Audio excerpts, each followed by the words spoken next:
Comme je disais tantôt, bienvenue mon frère dans cette maison d'esclaves. Moi je m'appelle Issa Kamara, guide officiel ici à Gorée. Et donc voilà, c'est une maison qui a été conçue par les Européens entre 1780 et 1983. Et c'est aussi ici que les esclaves étaient enchaînés. Ils attendaient le bateau qui devait arriver en provenance de l'Amérique pour les embarquer et ensuite repartir vers les Amériques, Cuba, le Brésil, les Antilles, la Louisiane. Ça a duré environ 400 ans par les différentes nations portugais, hollandais, anglais, français. Donc là, il y avait 150 esclaves, hommes, femmes et enfants. Nous avons ici la cellule des hommes, 15 à 20 hommes assis à l'intérieur, enchaînés. Les esclaves attendaient dans des conditions très difficiles. Le taux de mortalité avoisinait les 50%, évidemment parce qu'ils partaient une fois par jour aux toilettes. Donc les malades, tant pis, ils les jetaient à la mer au profit des requins. Les maintenant habitaient juste à côté. 3 mois d'attente, quand le bateau arrive, ils pesaient les hommes avant de les embarquer. Les hommes, le poids minimum c'était environ 60 kg avant de partir, parce qu'au marché des esclaves en Amérique, arriver là-bas avec un esclave qui était inférieur à 60 kg comme poids, ne faisait pas le marché, il ne faisait même pas le choix. Donc il fallait que l'esclave atteigne beaucoup les 60 kg, de sorte qu'ils engraissaient même les faibles, c'est-à-dire ceux qui étaient en dessous de 60 kg, ils les engraissaient ici avec le haricot pour les grossir. 3 mois d'attente, quand le bateau arrivait, ils sortaient tous les esclaves pour les embarquer. Au passage, voici la cellule des enfants, 7 à 12 ans séparés de maman. Ces enfants malheureux qui pleuraient ici, qui n'avaient même pas un morceau sur le corps, donc qui pleuraient, qui appelaient maman. Maman sans doute pleurait, elle aussi elle appelait son enfant. Mais jamais il pouvait venir vers ses enfants parce qu'elle était enchaînée. Et donc ici, bonjour les maladies, c'était la mort. La mort tous les jours parce que les mères blancs passaient dans la cellule pour tâter le corps de ses enfants, voir la température corporelle, si elle semblait anormale, il les balançait dans l'océan.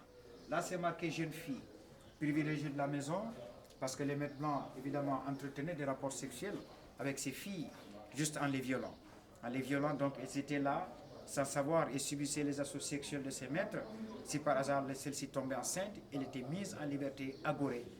Tu restes à Gorée, tu as un enfant de nous, tu es libre, mais tu ne vas pas à la maison.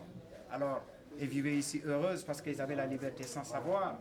Au moment de l'accouchement, et quelques années après que l'enfant va grandir, juste ils reviendront pour reprendre cet enfant, embarquer la maman, direction des Amériques. Oui. Donc, c'était dur, beaucoup de ces mamans finalement se jetaient à l'eau. Parce qu'en pleurant, en demandant au maître, s'il vous plaît, mon enfant, mais disait-il, non, vous êtes une esclave, l'enfant il est de nous, et donc vous allez être vendu vers les Amériques. En face, une cellule pas comme les autres, le cachot.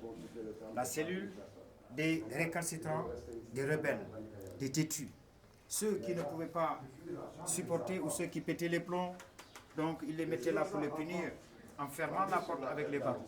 C'est également ici que Nelson Mandela a fondu en larmes dans cette cellule parce que quand il a visité Gorée, il est entré là-dedans, il a pleuré. Et donc, il y a une autre pareille, récalcitrant des têtus, c'est aussi, celle-ci était réservée pour les femmes. Les femmes. Donc si les petites étaient pleines, il y avait celle d'en face où ils mettaient les esclaves toujours récalcitrants. Et là, c'est la grande cellule de maman. La grande cellule de maman. Et finalement, direction, la célèbre porte du voyage sans retour. Mais au passage, voici la cellule de maman qui était à côté de la porte du non-retour. C'est également ici que le taux de mortalité était élevé. Parce que si maman était malade avec son enfant de 0 à 6 ans, et tant pis pour l'enfant. Ils allaient balancer tous les deux dans l'océan parce qu'il n'y avait personne pour s'occuper de bébé. La porte du voyage sans retour, c'est la porte qui fait parler d'elle, qui continue. Parce que c'est par cette porte-là que beaucoup d'esclaves étaient embarqués. Quand ils franchissaient cette porte, c'était adieu à l'Afrique. Ils ne revenaient pas.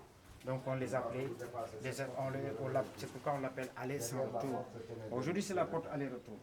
Elle a été visitée par beaucoup de leaders, Bill Clinton, George Bush, Nelson Mandela, le pape Jean-Paul II, beaucoup d'Afro-Américains et même nos cousins entiers.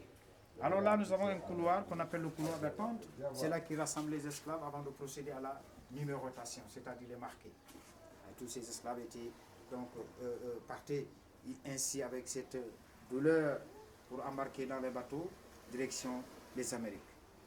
400 ans, jour pour jour, l'homme noir s'est posé des questions ici et dans les autres esclaveries, sans savoir pourquoi et comment.